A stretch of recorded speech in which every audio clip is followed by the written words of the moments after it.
තෙරුවන් සරණයි පින්වත් ඔබ හැම දෙනාටම.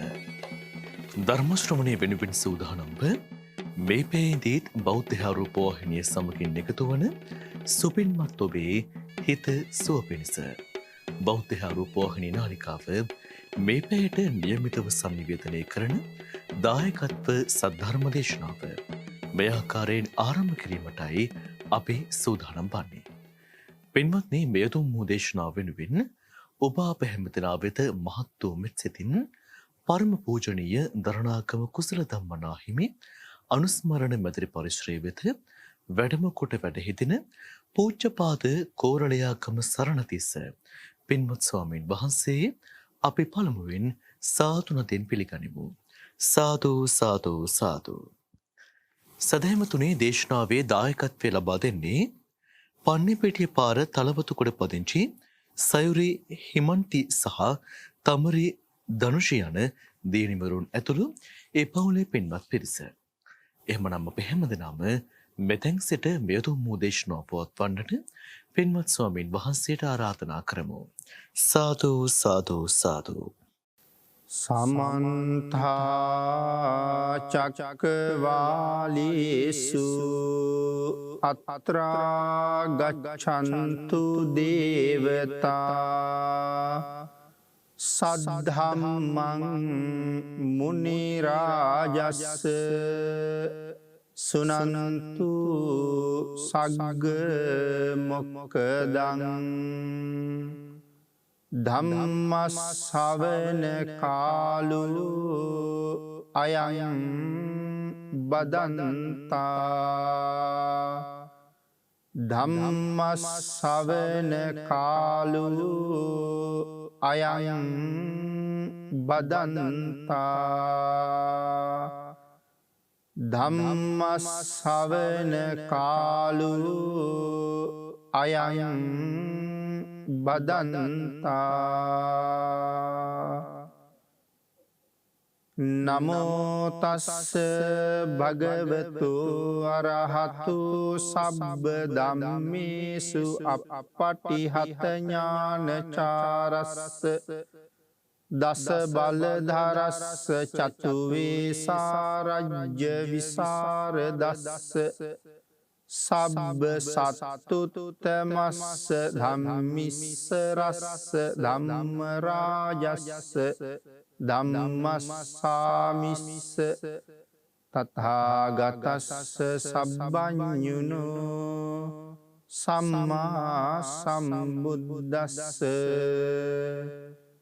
නමෝ තස්ස භගවතු අරහතු සබ්බ ධම්මේසු අප්පටිහත ඥානචාරස්ස දස බලධරස්ස චතු වේසාරජ්‍ය විසරදස්ස සබ්බ සත්තුතමස්ස ධම්මිස්ස රස්ස ධම්ම රාජස්ස ධම්මස්සාමිස්ස තථාගතස්ස සබ්බඤුනෝ සම්මා සම්බුද්දස්ස. නමෝ තස්ස භගවතු අරහතු සබ්බ ධම්මේසු අප්පටිහත ඥානචාරස්ස දස බලධරස්ස චතු වේසාරජ්‍ය විසරදස්ස සබ්බ සත්තුතමස්ස ධම්මිස්ස රස්ස ධම්ම රාජස්ස ධම්මස්සාමිස්ස තථාගතස්ස සබ්බඤුනෝ සම්මා සම්බුද්දස්ස.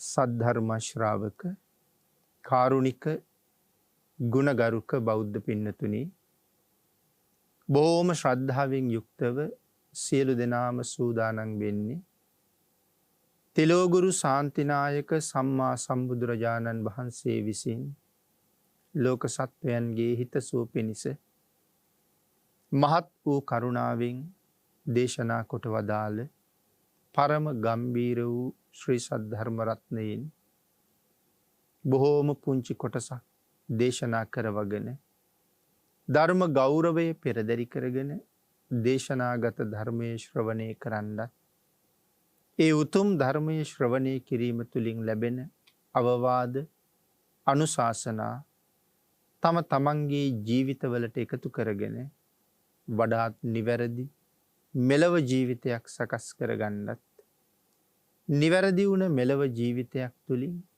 සුගතිගාමී වූ පරලොව ආයති භවයකින් සැනසෙන්නත් අවසානයේ ප්‍රාර්ථනා කරන බෝධීන් සැප සහිත ප්‍රතිපදාවෙන් උතුම් චතුරාර්ය සත්‍ය ධර්මය අවබෝධ කරගෙන මේ සංසාරයෙන් එතර යාමේ පරමාර්ථයත් ඇතුවයි.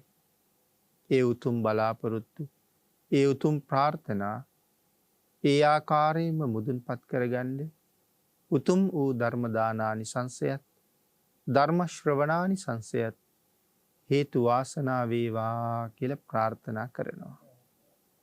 පින්නතුනි, අද ධර්ම දේශනාවේ මාතෘකාව හැටියට මම යොදා ගන්න කල්පනා කළේ තිලෝගුරු සම්මා සම්බුදුරජාණන් වහන්සේගේ ශ්‍රී මුක ධාතුවෙන්ම දේශනා කොට වදාළ අති උතුම් ගාථා රත්නයන් දෙකක්. අත්තනා වෝද යත්තානං පටිමාසේත අත්තනා සෝ අත්තගුත්තෝ සතිමා සුකං බික්ඛු විහාහිසි අත්තාහි අත්තනෝ නාතෝ අත්තාහි අත්තනෝ ගති තස්මා සංයමයත්තානං අස්සං භද්‍රංග වාණිජෝති. අපේ බුදුරජාණන් වහන්සේ මේ ගාථා රතනයන් දෙක දේශනා කොට වදාළේ එක්තරා භික්ෂූන් වහන්සේ නමක් අරමුණු කරගෙන. ඒ භික්ෂූන් වහන්සේට අනික් භික්ෂූන් වහන්සේලා චෝදනා කළා. රහත් වෙලා නැතුව රහත් බව හඟවන්න බොරු කියනවා කියලා. ඒ චෝදනාව බුදුරජාණන් වහන්සේ ළඟ තමයි කළේ. උන්වහන්සේට චෝදනා කරලා බුදුරජාණන් වහන්සේටත් ගිහිල්ලා මතක් කළා අහවල් භික්ෂුව රහත් නොවි රහත් බව හඟවනවා කියලා. ඒ වෙලාවේ තමයි අපේ භාග්‍යතුන් වහන්සේ මේ ගාථා රත්නයන් දේශනා කොට වදාළේ. මේ ගාථා රත්නයන් දේශනා කරන්න හේතු වුණ ඒ භික්ෂූන් වහන්සේ සම්බන්ධ මූලික කතා ප්‍රවෘත්තිය කෙටියෙන් සඳහන් කළොත් ධර්මාවබෝධය සඳහාත් අපිට ඒක මහත් උපකාරයක්. එක්තරා දුප්පත් මිනිසෙක් අනුන්ගේ බැල මෙහෙවරකම් කර කර තමයි ජීවත් වුනේ. ඉතින් එක දවසක් මේ දුප්පත් මිනිසයා බොහෝම පරණ වැරහැලි වස්ත්‍රයක් ඇඳගෙන නගුලකුත් කරේ තියාගෙන හාන්ඩ යනවා. පාරේ වඩින භික්ෂූන් වහන්සේ නමක් ඒ පුද්ගලයා දැකලා ඒ පුද්ගලයාට කතා කරලා කියනවා, මට පේන හැටියට ඔබ ගෙවන්නේ මහ පුදුම දුක් සහිත ජීවිතයක්. මේ දුක් සහිත ජීවිතෙන් අත මිදිලා මහාන වෙන්න කැමති නැද්ද කියලා. අර පුද්ගලයා කියනවා, ස්වාමීනි, මගේ ජීවිතයේ බොහොම දුකසේ ගත වෙන බව ඇත්ත. නමුත් මං වාගේ අහිංසකෙක් මහාන කරන්න කවුද ඉදිරිපත් වෙන්නේ කියලා. අර භික්ෂුන් වහන්සේ කියනවා, මම මේ වැඩේ කරන්න. ඔබ කැමති නම් මාත් එක්ක යන්න එන්න කියලා. අය කාගෙන්වත් අහන්න අවසර ගන්න යන්න දෙයක් තිබුණේ නැහැ. නගුලත් කරේ තියාගෙනම හාමුදුරන්ගේ පිටිපස්සෙන් ගියා. හාමුදුරුවෝ ඔහු ජේතවනාරාමයටම එක්ක ගියා. ජේතවනාරාමයේ මළුවට ගිහිල්ලා හාමුදුරුවෝ විසින්ම මේ පුද්ගලයා හොඳට නෑවුවා. හොඳට ශරීරයේ පිරිසිදු කළා. හාමුදුරුවෝ විසින්ම ඔහුගේ කෙස් රැවුල් ටිකත් බෑවා. කෙස් රැවුල් බාලා නාලා පිරිසිදු කරලා සිවුරු අරගෙන ඇවිල්ලා සිවුරු පොරවලා සිල් සමාදන් කරවලා පැවිද්දෙක් බවට පත් කළා. ටික දවසක් යනකොට උන්වහන්සේ උපසම්පදත් කළා. ඒ උපසම්පදා කරපු කාලේ ඉඳලා උන්වහන්සේ හැඳින්වුවේ නංගල කුල කියන නමින්. නංගල කුල භික්ෂුව. නගුලත් අරගෙනම තමයි මහාන වෙන්න ආවේ.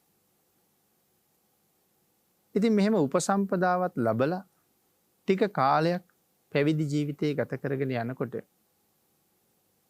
මේ භික්ෂූන් වහන්සේට ශාසනික ජීවිතය ගැන ලොකු කලකිරීමක් ඇති වෙන්න ගත්තා. ලෞතුරා බුදුරජාණන් වහන්සේ වෙනුවෙන් ලැබෙන මේ සිව්පසේ භුක්ති විඳ විඳ මේ ගත කරන ජීවිතේ මට සුදුසුද කියලා සැකයක් ඇති වුණා. ඉතින් ඒ උකටලී බව එන්න එන්න වැඩි වෙලා තීරණය කළා නෑ මම සිවුරු ඇරලා යනවා. එහෙම හිතලා නැවත සිවුරු අස් කරලා ඇඳගන්න ගිහි වස්ත්‍ර ටිකක් හෙව්වා. නමුත් එහෙම වතක් හොයාගන්න බැරුව ගියා.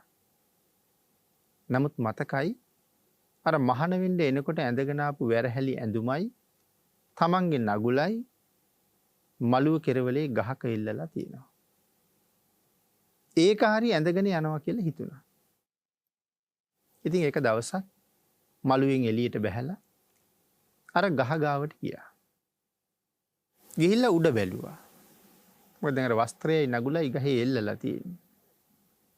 ඒ වස්ත්‍රයයි නගුලයි දැක්කහම තමන්ගේ හිතම තමන්ට කියනවා ලැජ්ජ නැති එක.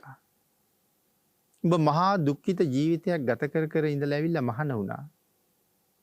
දැන් මේ කිලිටු වස්ත්‍රය ඇඳගෙන මේ නගුලත් අරගෙන පරණ දුකටම නේද යන්න ලෑස්ති වෙන්නේ කියලා. ඒ කාරණාවෙන් ආපහු අර හිතේ තිබිච්ච උකටලී බව ටිකක් තුනී වෙලා ගියා. හැරිලා ආපහු පන්සලට ගියා. ටික දවසක් ඉන්නකොට ආයෙත් අර කලකිරීම එනවා. ආයෙත් නගුල ගාවට යනවා.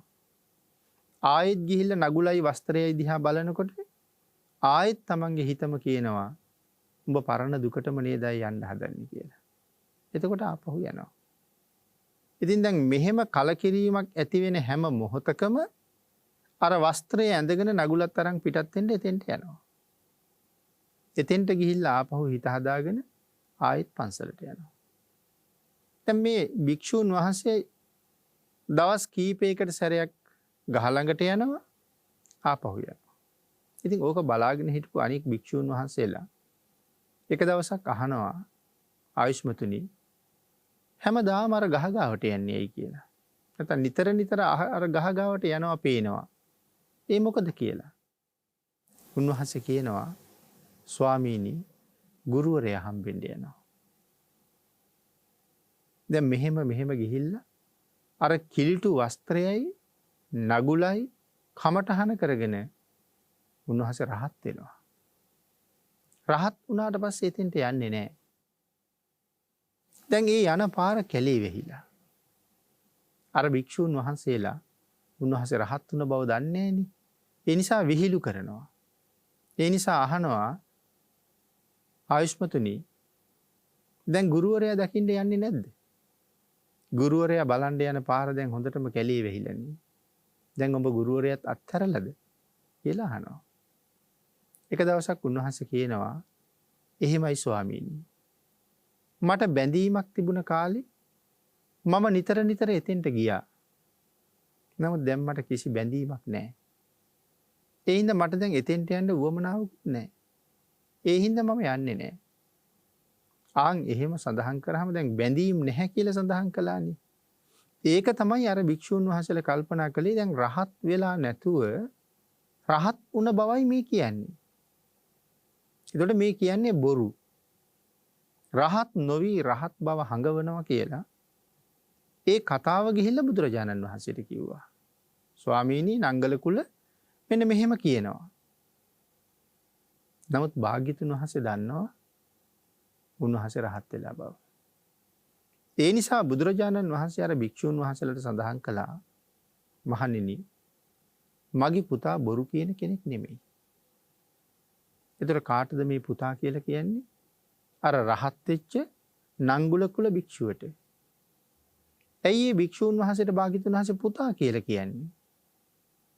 සාමාන්‍යයෙන් රහතන් වහන්සේලාට පුතා කියන වචනේ භාග්‍යතුන් වහන්සේ පාවිච්චි කරලා තියෙනවා. මගේ පුතා කියන වචනේ. රහතන් වහන්සේලා ගැන හඳුන්වනකොට සමහර තැන්වල සඳහන් කළේ භාග්‍යතුන් වහන්සේගේ නික්ලේශී ලය මඩලින් උපන් පුත්තු කියලා. ඒ නිසා තමයි ඒ මගේ පුතා කියන වචනය පාවිච්චි කරන්නේ. රහතන් වහන්සේ නමක්නේ.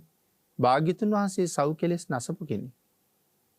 එහෙනම් භාග්‍යතුන් වහන්සේගේ ශාසනය පැවිදි වෙලා භාග්‍යතුන් වහන්සේ දේශනා කරපු මාර්ගයේ ගමන් කරලා තවත් කෙනෙක් සියලු කෙලෙස් නැති කරලා ඒ අති උතුම් රහත් බව ස්පර්ශ කරගත්තා නම් ඒ රහතන් වහන්සේලාට මගේ පුතා කියන වචනේ භාග්‍යතුන් වහන්සේ පාවිච්චි කරලා තියෙනවා.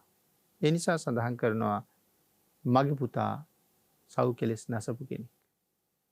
රහත් බව බොරුවට හඟවන කෙනෙක් නෙමෙයි. ඔහු හැබැවින්ම සසරින් ගොඩ වෙච්ච කෙනෙක්. කියන කාරණාව අර භික්ෂූන් වහන්සේලාට පැහැදිලි කරලා තමයි අර අපි මාතෘකා කරගත්ත ගාථා රතනයන් දෙක දේශනා කොට වදාළේ. අත්තනෝ වෝදයත්තානං අත්තනෝ චෝදයත්තානං පටිමාසේත අත්තනෝ අත්තනෝ චෝදයත්තානං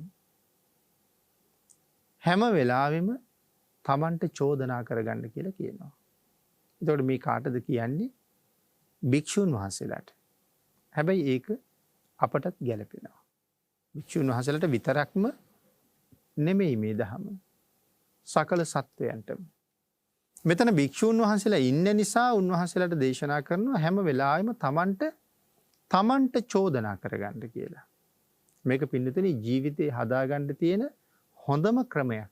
තමා විසින් තමන්ට චෝදනා කරන එක. දැන් හුඟක් වෙලා තියෙන්නේ අපට අනුන් චෝදනා කරන එකනේ. අනුන් චෝදනා කරාම අපි කියන්නේ අපිට බැන්න කියලා. අපි කවදාවත් බලන්නේ මංගාව අඩුපාඩු තියෙනවා කියලා. හරිම වටින ක්‍රමේ තමයි තමන්ට චෝදනා කරන එක. හැබැයි ඉතින් එහෙම චෝදනා කරගන්න හොඳ සිහියක් තියෙන්න ඕනේ. හොඳ ප්‍රඥාවක් තියෙන්න ඕනේ. හැමෝම හිතන්නේ නැහනේ මම වැරදි කියලා. මම ගාව අඩුපාඩු තියෙනවා කියලා. අනුන්ගේ අඩුපාඩුව තමයි කතා කරන්නේ. තමන්ගේ අඩුපාඩුව ගැන කතා කරන්නේ නැහැ කවදාවත්. කවුරු හරි අඩුපාඩුව කියලා දෙන්න આવොත් නිහතමානීව බාර ගන්න අයත් ඉන්නේ ඊටමත් සුළු ප්‍රමාණයයි. ඉතින් හරිම වටිනවා තමන්ට චෝදනා කරගන්න එක. ඒකයි මෙතන සඳහන් කළේ අත්තනා චෝදයත්තාන. තමා විසින් තමන්ට චෝදනා කරගන්න.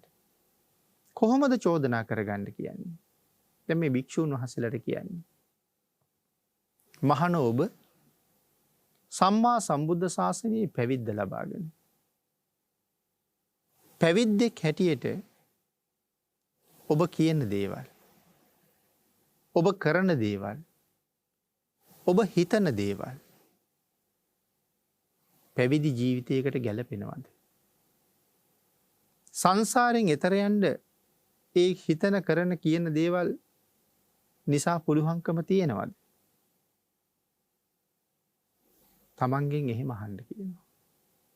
ඔබ කරන දේවල් ඔබ කියන දේවල් ඔබ හිතන දේවල්. එතකොට මේ පැවිද්දෙකුට කියනවා දැන් පැවිද්දෝ කළ යුතු කාර්යය මොකක්ද? ඔබ පැවිද්දාගේ කාර්ය අවබෝධ කරලා දෙන්නේ. තමන් පැවිදි වෙච්ච කෙනෙක් බව මතකද? පැවිද්දෙක් කළ යුතු දේ ඔබ දන්නවද? තමන්ගෙන් අහන්න කියලා කියන්නේ මේ.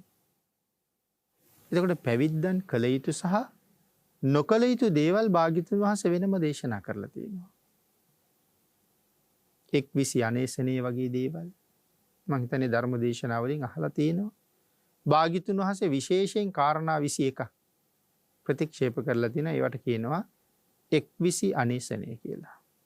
පැවිද්දා විසින් නොකළ යුතු දේවල්. ගිහි කෙනෙක් කළ යුතු ගිහි කර්මාන්ත පැවිද්දා විසින් නොකළ යුතුයි. ගොවිතැන් කරන එක සුදුසු නැහැ. ධනෝපායන මාර්ගවල යෙදෙන එක සුදුසු නැහැ. මොකද ඒ සියල්ල අත්හැරලා ඇවිල්ලා ඉන්නේ. ඒ නිසායි මේ කියන්නේ ඔබ කරන දේවල් මේ සංසාරයෙන් එතර යන්න සුදුසුද? පැවිද්දෙකුට වටින දේවල්ද ඔබ කරන්නේ? ඊළඟට සඳහන් කරන ඔබ කියන දේවල්. එතකොට කතා කරනකොට සාමාන්‍යයෙන් සිල් ගත්ත අයට භාග්‍යවතුන් වහන්සේ දේශනා කරනවා දෙතිස් කතාවක්. අපි ඒ සිල් සමාදන් වෙන නිසා ධර්ම ශ්‍රවණය කරන නිසා මං හිතනවා මේ දේවල් දන්නවා කියලා. කතා 32ක් භාග්‍යතුන් වහන්සේ තහනම් කරලා තියෙනවා. ඉත්ති කතා. ස්ත්‍රීන් පිළිබඳව කතා කරන එක. පුරුෂයන්ට තහනම්. සිල් සමාදන් වෙලා ඉන්න භික්ෂුන් වහන්සේලාට, සිල් සමාදන් වෙලා ඉන්න ගිහි අයට ඒ සිල් ආරක්ෂා කරන කාලය තුළ ස්ත්‍රීන් පිළිබඳව සාකච්ඡා කරන්න එපා කියලා තියෙනවා. ඉත්ති කතා. රාජ කතා. රජුන් පිළිබඳව කතා කරන්න තහනම්. චෝර කතා. හොරුන් පිළිබඳව කතා කරන්න තහනම්. එතකොට මේ රාජපුරුෂයෝ, යුද බටයෝ, නැත්නම් හමුදාව, ඒ වගේ දේවල් පිළිබඳව කතා කරන්න තහනම්. හැබැයි භික්ෂුවකට ධර්ම දේශනාවක් තුල ඒ ගැන කතා කරන්න තහනම් නැහැ. අන්‍යයන්ට අවබෝධ කරවන්න. දැන් ධර්ම දේශනා ඇතුලේ අපි කොයිතරම් ධර්මාශෝක රජුරෝ ගැන කතා කරනවද? ඒ කාලේ හිටපු රාජ බටයෝ පිළිබඳව කතා කරනවද? විශාකා මහ උපාසිකාව, බන්දුල මල්ලිකාව, මේ වගේ නොයේ කාන්තාව ගැන කතා කරනවද? ඒ චරිතය උපමාවට අරගෙන අනික් අයට අවවාදයක් කරන්න. උනන්දු කිරීමක් කරන්න. එහෙම තහනමක් නැහැ. මේ සඳහන් කරලා තියෙන සිල් සමාදන් වෙලා, ඒ කියන්නේ මේ පන්සිල් වලින් ඉහළ ඉන්න අයටයි මේ කතාව තියෙන්නේ. සිල් ආරක්ෂා කරගෙන ඉන්න කාලේ ඒ වාගේ කතාවලට ගිහිල්ලා නිකරුණේ තමන්ගේ කාලය නාස්ති කරන්න එපා කියලා. ඉතින් ඒ වාගේ තහනම් කරපු කතා 32ක් තියෙනවා. එතකොට ඔබ කතා කරන දේවල් කියලා මේ භික්ෂුව හිතන්න කියලා කියනවා. භාග්‍යතුන් වහන්සේ වලකින්ද කියපු දෙතිස් කතාවෙන් ඔබ වැළකීලාද මේ ඉන්නේ කියන කාරණාව හිතන්න ඕනේ. එතකොට සිතන සිතුවිලි අපි කතා කරනවට වඩා ප්‍රමාණයක් හිතනවා. හිතන දේවල් ඔක්කොම අපි කතා කරන්නේ නැහැ. හිතන දේවල් වලින් ප්‍රමාණයක් සංගවගෙන ප්‍රමාණයයි අපි කතා කරන්නේ. නමුත් හිතන දේවල් වැඩි. එතකොට ඔබ මේ හිතන දේවල් ඔබට නිවනට හේතු වෙනවද? යහපත සඳහා හේතු වෙනවද කියන කාරණාව නිතරම භික්ෂූන් වහන්සේ නමක් තමන් මෙනෙහි කරලා වැරදි දෙයක් හිතනවා නම් තමන්ට චෝදනා කරගන්න කියලා කිව්වා. මේ දේවල් නිවනට සුදුසුද? මේ දේවල් සතර අපායෙන් මිදෙන්න කැපයිද? අන් එහෙම හිතලා චෝදනා කරගන්න කියනවා. අත්තනා චෝදයත්තානං, තමා විසින් තමන්ට චෝදනා කරගන්න. ඉතින් අපි මේ සීමිත ප්‍රමාණයයි, බොහොම අඩු ප්‍රමාණයයි කතා කරන්නේ. මේ කාල වේලාවට අනුව මේ කාරණාව තුලට ගිහිල්ලා අපිට තව ජීවිතයේ හුඟක් දේවල් හිතා ගන්න පුළුවන්. එතකොට මේක කොහොමද ගිහි ප්‍රජාවටත් එකතු කරගන්නේ? මනුෂ්‍ය ආත්ම භාවය බොහොම දුර්ලභ එකක්. බුද්ධෝත්පාදයත් පරම දුර්ලභයි. නවරෝකෝත්තර ශ්‍රී සත් ධර්මයත් ලෝකේ ඊටාම දුර්ලභයි.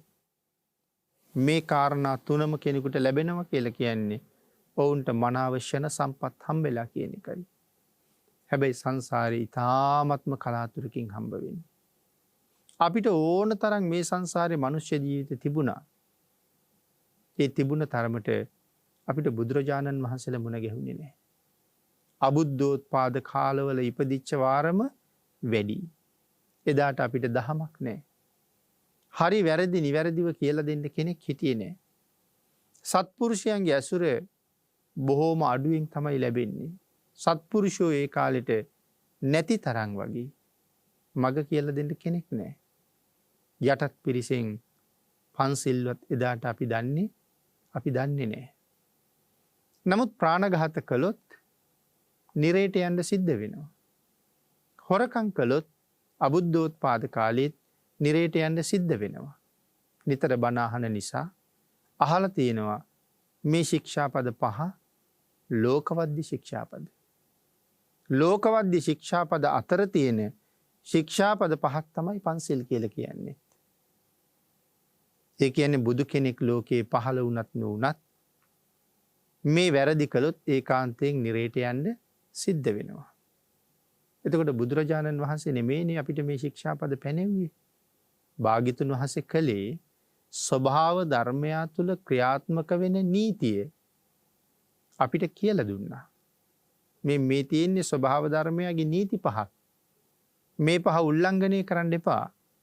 උල්ලංඝනය කළොත් ඉතා දරුණු විදිහට දඬුවම් කරනවා. ඒ දඬුවම් කරන්න හදාගත්ත දඟ ගෙවල් ටික තමයි අපි මේ සතර අපාය කියලා කියන්නේ. ඒ තමයි දඬුවම් කරන තැන්.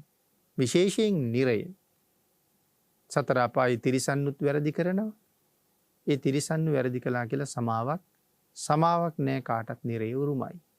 ඉතින් එතකොට බුද්ධෝත්පාදේ හැමදාම ලැබෙන්නේ. නමුත් බුද්ධෝත්පාද ක්ෂණය මෙච්චරක් වටිනවා කියලා ප්‍රමාණයක් නෑ.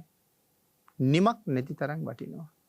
සතර අපායෙන් මිදෙන්න සංසාරයෙන් එගොඩ යන්න අපට ලැබිලා තියෙන හොඳම අවස්ථාව තමයි බුද්ධෝත්පාද ක්ෂණය. එතකොට බුද්ධෝත්පාදයක ඉපදිලා පංච දුෂ්චරිතයෙන් දස අකුසලයෙන් අපිරිසිදු වෙමින් ගත කරන්න තියෙන කාලයක්ද මේක. බුද්ධෝත්පාදයට ලැබිලා තියෙනකොට පස්පව් දස අකුසල් කර කර කාලේ නාස්ති කරන්න නෙමෙයි. තැන් තැන් වල නොකල යුතු කතා, නොගැලපෙන කතා, නොවටිනා කතා කර කර නාස්ති කරන්න කාලයක් අපිට නැහැ. කවදා වෙනකන් ජීවත් වෙයිද කියලා අපි දන්නේ නැහැ. සමහර වෙලාවට මේ අහන්නේ ජීවිතයේ අන්තිම ධර්ම දේශනාව වෙන්නේ නැහැ කියලා කියන්න කොහොමද බෑ. මා විසින්ද මේ දේශනා කරන්නේ අන්තිම ධර්ම දේශනාවයි කියන කාරණාව නිරන්තරයෙන් මෙනෙහි කරන්න ඕනේ. මොකද තවත් දේශනාවක් කරන්න, තවත් දේශනාවක් අහන්න අපේ ජීවිතේ පවතීද දන්නේ නැහැ. සත්වයාගේ ජීවිතේ තනපතක් අගරැඳිච්ච පිණි බින්දුවක් වගේ කියලා දේශනා කළේ. අපේ පින්නතුන් අහලා ඇති අර අරක ශාස්ත්‍රවරයා කියන කතාව. අරක කියන ශාස්ත්‍රවරයා ජීවත් වෙච්ච කාලේ මිනිස්සුන්ගේ වයස අවුරුදු 60000ක්. දැන් අපිට සාමාන්‍යයෙන් දල වශයෙන් තියෙන 70ක් 80ක් විතර. ඒ කාලේ අවුරුදු 60000ක් අවශ්‍යයි. ඒ කාලේ මිනිස්සුන්ට ලෙඩ නැහැ. දැන් මේ කාලේ තියෙන ලෙඩ නම් සමහරලාට වෛද්‍යවරයෙකුටවත් අඳුරන්නත් බෑ. ඒ මිනිස්සයා මැරෙනවා. කෑලි කපලා රස පරීක්ෂණයට යවනවා. ලෙඩේ මොකද්ද කියලා අඳුරගන්න. ඉතින් ලෙඩේ මොකද්ද කියලා අඳුරගෙන නමක් තියලා අපිට පණිවිඩය ලැබෙනකොට මැරිච්ච මිනිස්සයා වලල්ලා සමහරලාට මාස 3-4ක් ගත වෙලා. ඒ කියන්නේ මේ කාලේ හැදෙන ලෙඩ හොයන්නත් බැරි වගේ ලෙඩ හැදෙන්නේ. නමුත් ඒ කාලේ ලෙඩ නැහැ. නමුත් මිනිසුන්ට තිබුණා ලෙඩ 6ක්. හැබැයි එදා තිබුණ ලෙඩ 6 අදත් තියෙනවා. ඒක එදත් තිබුණා. හැබැයි මෙදා තියෙන ලෙඩ එදා තිබිලා නැහැ. එදා තිබුණ ලෙඩ මෙදා තියෙනවා. එදා මිනිසුන්ට තිබුණේ එතකොට ලෙඩ 6යි. ආයුෂ අවුරුදු 60000යි. මොනවද මේ ලෙඩ 6? කලින් අහලා නැද්ද? එකක් තමයි බඩගින්න. මේකනේ ලෝකේ දරුණුම රෝගය කියලා හඳුන්වලා තියෙන්නේ. jigaccha parama roga. ඇයි එහෙම කියලා තියෙන්නේ? මේක හොඳ වෙන ලෙඩක් නෙමෙයි කවදාවත්. ජීවිත කාලෙම බේත් කරන්න වෙනවා. ඉපදිච්ච දවසේ ඉඳලම බේත් කරනවා. උදේටත් බෙහෙත් දෙනවා. සමහරලාට දවසට 10ට විතරත් අතුරු බෙහෙතක් දෙනවා. ආයෙ දවල්ටත් බෙහෙතක් දෙනවා. ආයෙ 3ට විතරත් අතුරු බෙහෙතක් දෙනවා. ආයෙ රැයටත් බෙහෙත් කරනවා. බඩගින්න. jigaccha parama roga. දිගම රෝගය. හොඳ වෙන්නේ. එහෙනම් බඩගින්න එදා තිබිච්ච එක ලෙඩක්. පිපාසය තිබහ එනවා. ඒක තව ලෙඩක්. උණුසුම තව ලෙඩක්. සීතල තවත් රෝගයක්. වැසිකිලියන්න ඕනේ. තවත් රෝගයක්. කැසිකිලියන්න ඕනේ. තවත් රෝගයක්. මේ තමයි රෝග 6. බඩගින්නයි පිපාසයයි සීතලයි උණුසුමයි වැසිකිලියෑමයි කැසිකිලියෑමයි. ඉතින් එදා තිබිච්ච ඒ ලෙඩ 6 අදත් තියෙනවා. හැබැයි අද කාලේ තියෙන මේ නොයෙක් ලෙඩ එදා තිබිලා නැහැ. එතකොට ආයුෂ අවුරුදු 60000ක් රෝග 6යි තියෙන්නේ. ඉතින් අද කාලේ අපි මේවා රෝග කියලා සලකන්නේ නැහැ.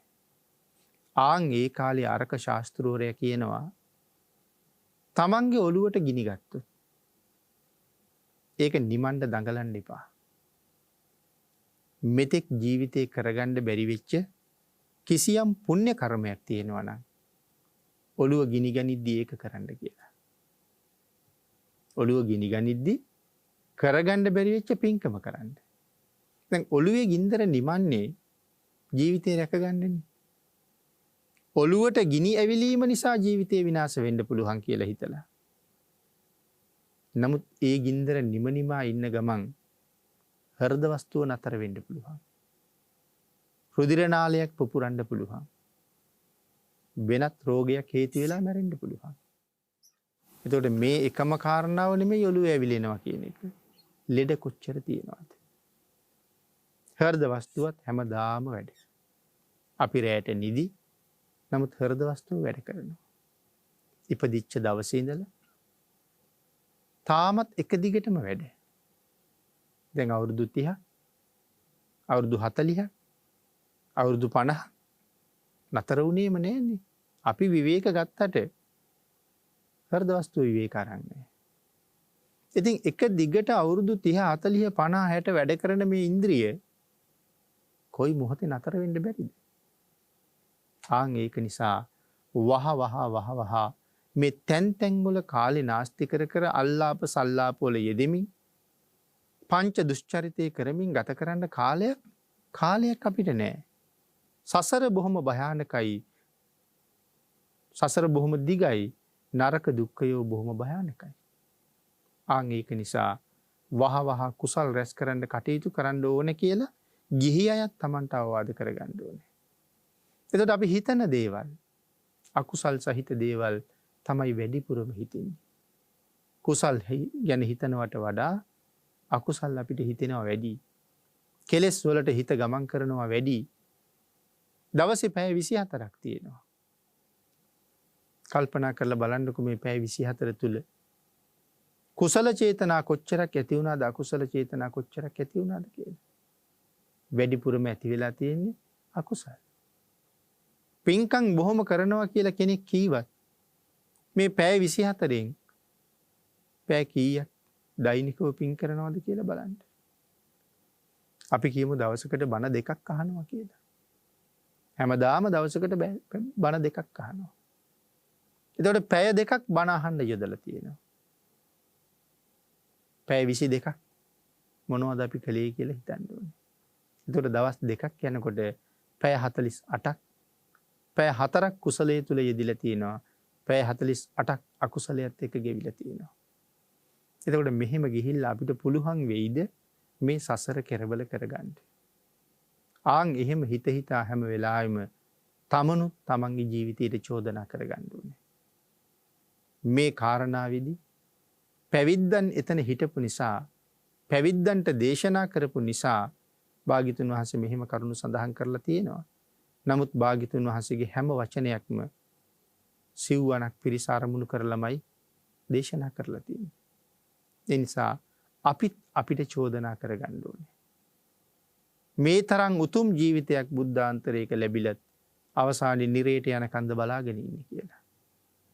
ඊළඟට සඳහන් කළා පාටිමාසයේ තාත්තනෝ හැම වෙලාවෙම ජීවිතේ ප්‍රත්‍යවේක්ෂා කරගන්න තිබ්බා. නිතරම ජීවිතේ පරීක්ෂා කරලා බලන්න කියලා කියනවා. කොහොමද පරීක්ෂා කරලා බලන්න කියලා කියන්නේ? භික්ෂූන් වහන්සේලාට සඳහන් කරනවා. මහණෙනි මේ ගත වෙන දවස තුල ඔබේ වත ඔබ නිතරම කළාද?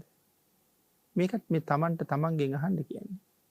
ලෞතර සම්බුද්ධ ශාසනයේ උතුම් පැවිදි කෘත්‍ය සම්පූර්ණ කරගෙන භික්ෂූන් වහන්සේ දේශනා කරපු වත් පිළිවෙත් තියෙනවා.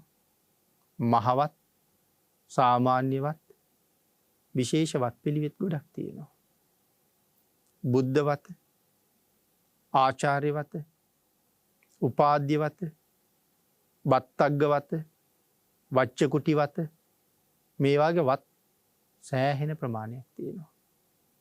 දානශාලාව පිරිසිදු කරන්න ඕනේ.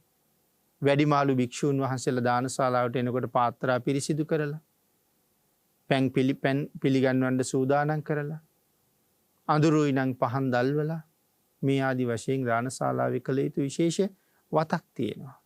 මානය ආදී ධර්මතා දුරු කරගන්න වච්චකුටි වතවාගේ දේවල් ඉතා විශේෂයි ශාසනී. වැසිකිළිය හෝදන්න ඕනේ. තමන් පාවිච්චි කරන එක සෝදන්න ඕනේ. පොදු වැසිකිලි සෝදන්න ඕනේ. ආචාර්යවරයාගේ වැසිකිළිය සෝදන්න ඕනේ. අන්‍ය භික්ෂූන් වහන්සේලා දැන් පොදු වැසිකිළිමි කියලා සඳහන් කළේ ආගන්තුක භික්ෂූන් වහන්සේලා ඕන තරම් වඩිනවා. ඒ භික්ෂූන් වහන්සේලාට පාවිච්චි කරන්න තියෙන වච්චකුටි සෝදලා පිරිසිදු කරලා තියන්න ඕනේ. මානය දුරු කරගන්න තියෙන කරුණු. ඒ වගේ කරුණු තව බොහොමයක් තියෙනවා. ඒවත් හරි විශේෂයි. සෑමලුව අමදින්න ඕනේ. බෝමලුව අමදින්න ඕනේ.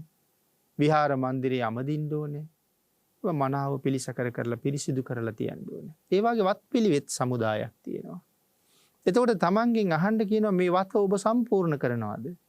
දායකයෝ ගෙනල්ලා දෙන ප්‍රණීත භෝජනය වළඳලා නිකන් නිෂ්කාරණේ පැය ගණන් නින්දර කැප කරලා නිදි කිරා වැටි වැටි නිදාගෙන කාලය ගත කරනවද?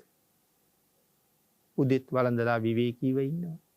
දවලුත් වළඳලා විවේකීව ඉන්නවා. රාත්‍රියත් විවේකයෙන්ම කාලය ගත කරනවා. නමුත් කෝ ඔබ ඔබේ වත සම්පූර්ණ කරගත්තද කියලා තමන්ගෙන්ම ප්‍රශ්න කරන්න කියනවා. ඊළඟට අහන්න කියනවා කෝ ඔබ ධර්මය ඉගෙන ගත්තද? දායකයෝ සිව්පසේම ගෙනල්ලා දෙනවා.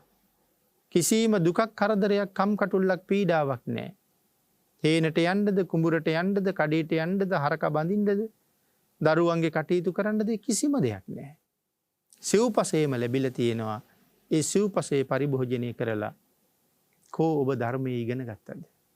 කොයි තරම් ප්‍රමාණයක් දැන් ප්‍රගුණ කරගත්තද? පිටකයේ මොන තරම් ප්‍රමාණයක් හදාරගත්තද? දැන් ඔබ පැවිදි වෙලා කොච්චර කල්ද? මොන තරම් කාලයක් ශාසනික ජීවිතය තුළ හිටියද? මොනවද කරගෙන තියෙන්නේ? මෙන්න මේ විදිහට තමන්ගෙන් ප්‍රශ්න කරන්න කියලා භාග්‍යවතුන් වහන්සේ දේශනා කරනවා. වත කළාද? ධර්මයේ ඉගෙන ගත්තද? කර්මස්ථානයක් දියුණු කළාද? මොකද්ද ඔබ දියුණු කරපු කර්මස්ථානේ? මොකද්ද වඩාපු භාවනාව? දැන් කොයි තරම් දුරට ඇවිල්ලාද? කොයි විදිහේ සමාධියක් ඔබට ලැබිලාද? ආන් එහෙම තමන්ගෙන් ප්‍රශ්න කරන්න කියනවා. එතකොට ඒ විදිහටම තමයි ගිහි උපාසක උපාසිකාවන්ටත් ඒ ප්‍රශ්න කර ගැනීම තමන්ටම වටිනවා. කාර්ය බහුල ජීවිතයක් සමහර වෙලාවට තියෙනවා. ඇයි කාර්ය බහුල වෙලා තියෙන්නේ? තමන්ගෙන්ම අහන්න ඕනේ. වැඩ රාජකාරි ගොඩක් තියෙනවා. මේ වගේ අන්තිමේ තැන කොතනද තියෙන්නේ? මොකද්ද මේවට හේතුව මේ රාජකාරි ගොඩකට?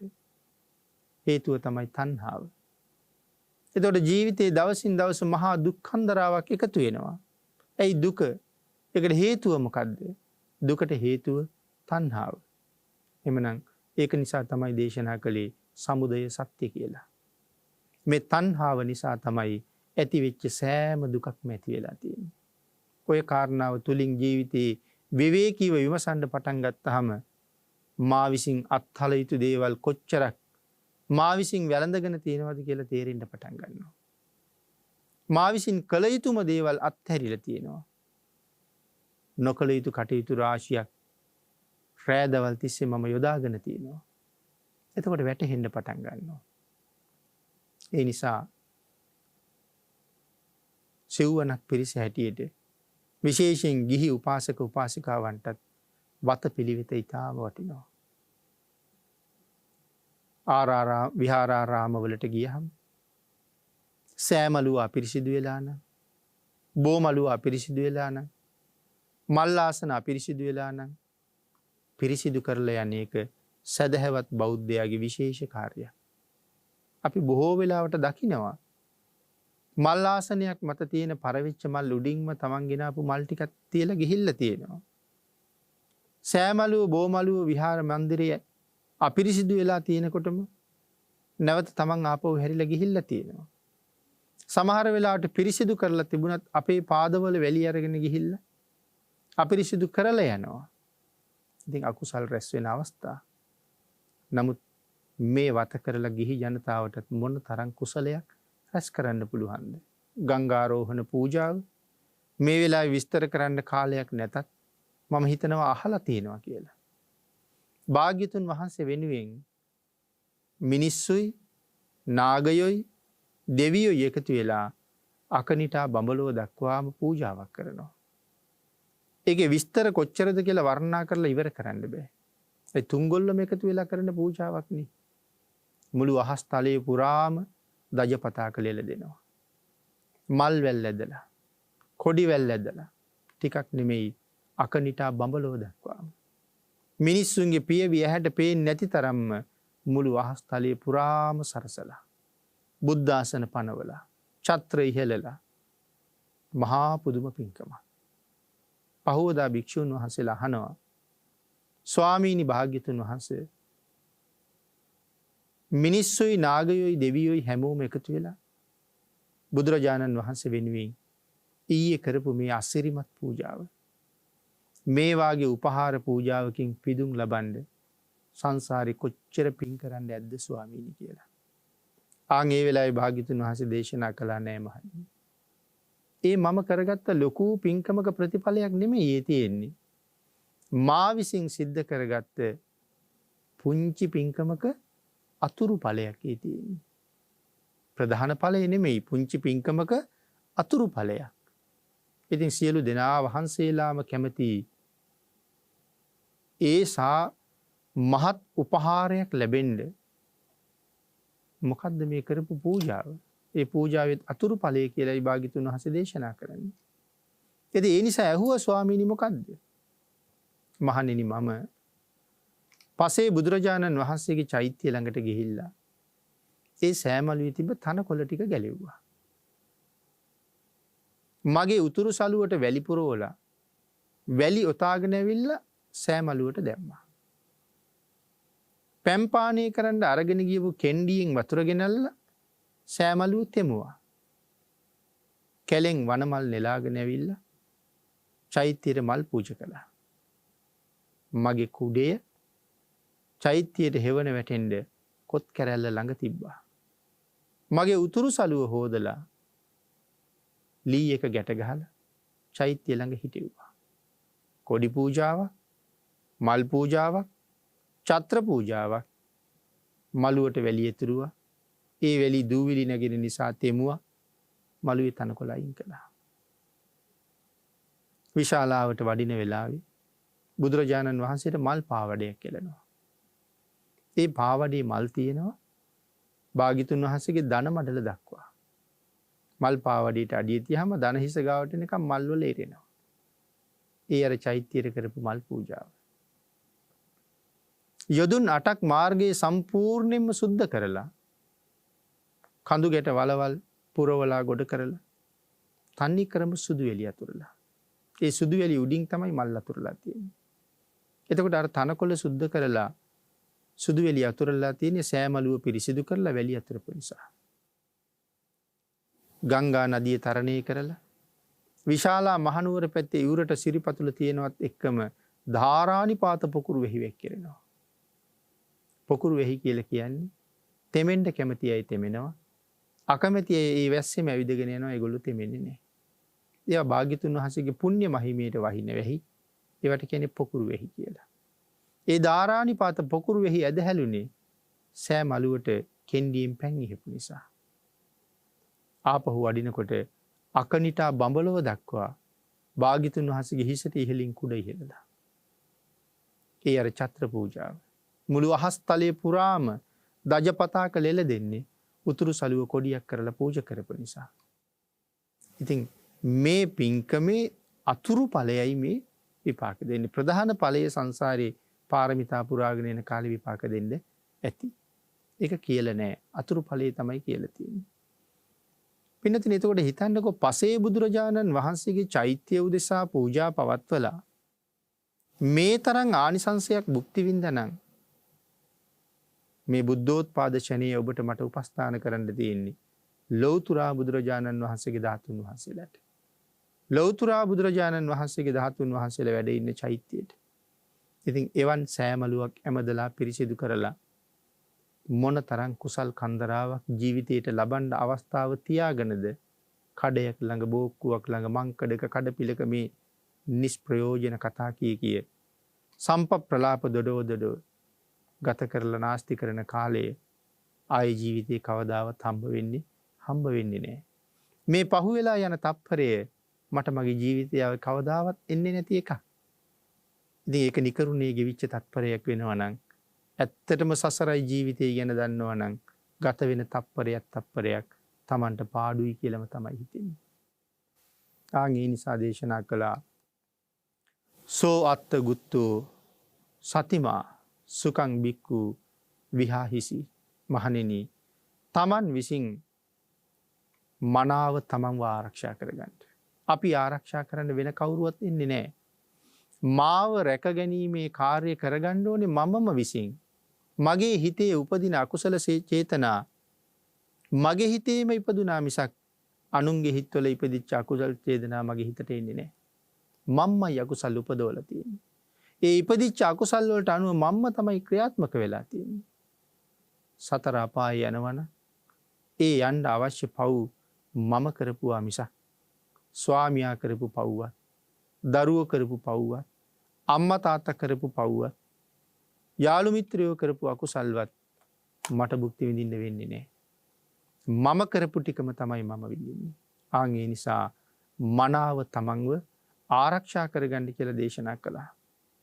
තමන්ට අවවාද කරගෙන මේ ජීවිතේ රැකගන්න. සංසාරයෙන් එතර යන්න. දෙවැනි ගාථාවෙන් දේශනා කළා අත්තාහි අත්තනෝ නාතෝ අත්තාහි අත්තනෝ ගති. තමා විසින් තමන්ව මනාව රකින්න ඕනේ. තමන් තමාව රැකගත්තේ නැත්නම් අපිව රැකලා දෙන්න වෙන කවුරුවත් ඉන්නේ නැහැ. නතං මාතා පිතා කෛරා අඤ්ඤේ වාපිච ඥාතකා. අම්මට කරන්න බැරි දෙයක්, තාත්තට කරන්න බැරි දෙයක්, අන්‍ය වූ ඥාතීන්ට මා වෙනුවෙන් කරන්න බැරි දේවල් සම්මා පනිහිතං චිත්තං මනාව හික්මවා ගත්ත හිතට කරන්න පුළුවන්. මනාව හික්මවා ගත්ත හිත අපිට මහා යහපතක් කරනවා. අම්මා තාත්තා අපි වෙනුවෙන් කොච්චර කැපකිරීම කරනවද? කොයිතරම් දුක් විඳිනවද අපි නිසා? කොයිතරම් වැය වියදම් කරනවද දුක් විඳලා හම්බ කරගත්ත දේවල්?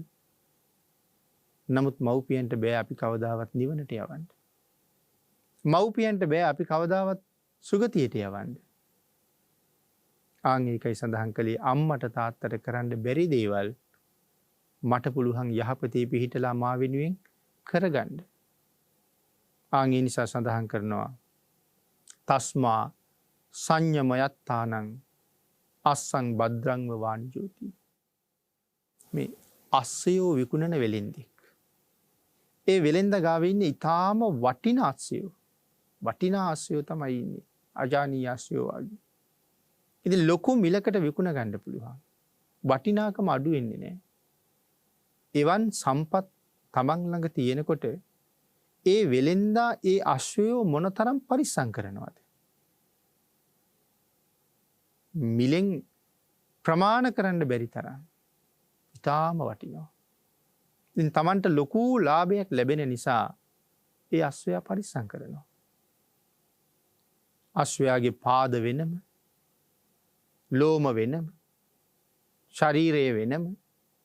ඒ මොකක් හරි තැනක දුවලා පැනලා අස්සක ගිහිල්ලා කකුලක් කඩාගත්තොත් ඒ අස්සයාගෙන් වැඩක් නැහැනේ. ලෝම වලට ලෙඩක් හැදිලා ලෝම වැක්කිරෙන්න ගත්තොත් ඒ අස්සයාගෙන් වැඩක් නැහැ. දැන් මේ කාලේ හිතන්නකෝ. සමහර අස්සයෝ ඉන්නවා පුදුම සැපක් විඳින්නේ මිල කරන්න බෑ ඒ අය. මිල කරන්න අමාරුයි. එක පාදයක් මිලියන ගණන් වටිනවා. මේ කාලේ අපි රේස් දුවන අස්සයෝ කියන්නේ රේස් දානවා කියලා සූදුවකුත් තියෙනවා. එතකොට එහෙම අස්සයෙකුගේ එක පාදයක් හානි වුණොත් ඒ අස්සයාගෙන් වැඩක් නැහැ. ඉතින් ඒ වගේ මේ වටිනා අස්සයෝ වෙළඳාම් කරන වෙලෙන්දා ඒ අස්සයා රකින්න කොයි තරම් කැපකිරීමක් කරනවද? ඒ නිසා සඳහන් කරනවා දුවන පයින් දඟලන අකුසලයට නිරන්තරයෙන් බර වෙච්ච ඔබේ හිත මේ අස්ස වෙලෙන්දා අස්සයා රකින්නවා වගේ රැකගන්න. අකුසලයට යා නොදී නිරන්තරයෙන් ඒ හිත ආරක්ෂා කරගන්න. ඒක තමයි ඔබට තියෙන යහපත. ඒක තමයි ඔබට තියෙන සුගතිය. ඒක තමයි ඔබට මේ සංසාරයෙන් මිදෙන්න තියෙන මඟ. ඒ සඳහා කටයුතු කරගන්න භික්ෂුන් වහන්සේලාට අවවාද කරනවා. ඒ අවවාදය අපිට එහෙමම තමයි.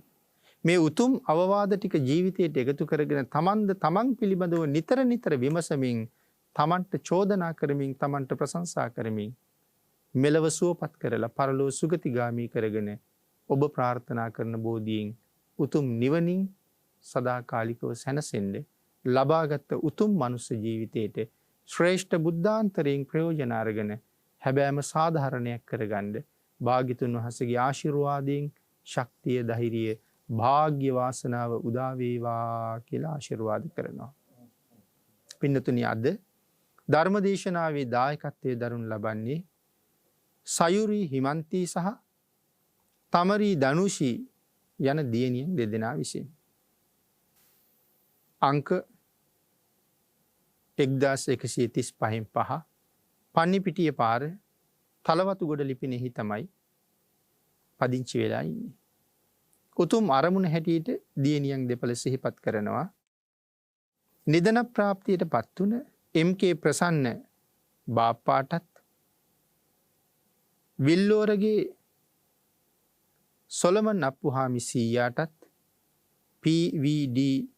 මානාභරණ චන්ද්‍රදාස සීයාටත් එස්.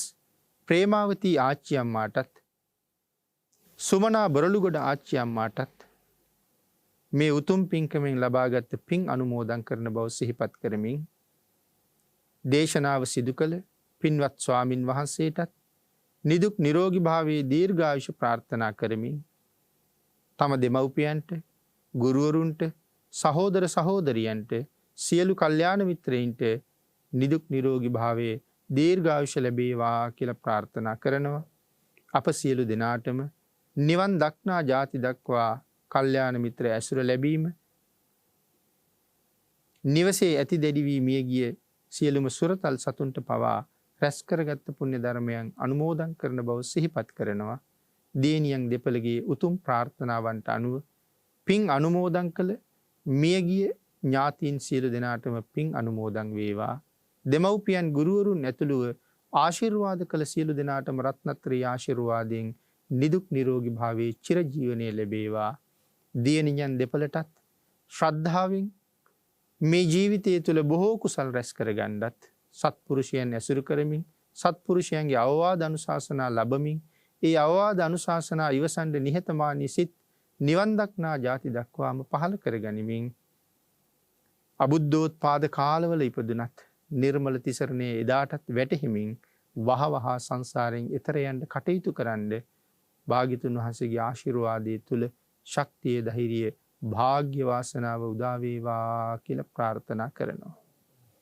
ආකාසට්ඨා ච බුම්මට්ඨා දේවා නාග මහිද්దికා පුඤ්ඤන්තං අනුමෝදිත්වා චිරං රක්ඛන්තු ලෝක සාසනං දේවෝ වස්සතු කාලේන සස්්‍ය සම්පatti හේතුච පීතෝ භවතු ලෝකෝ ච රාජා භවතු ධම්මිකෝ.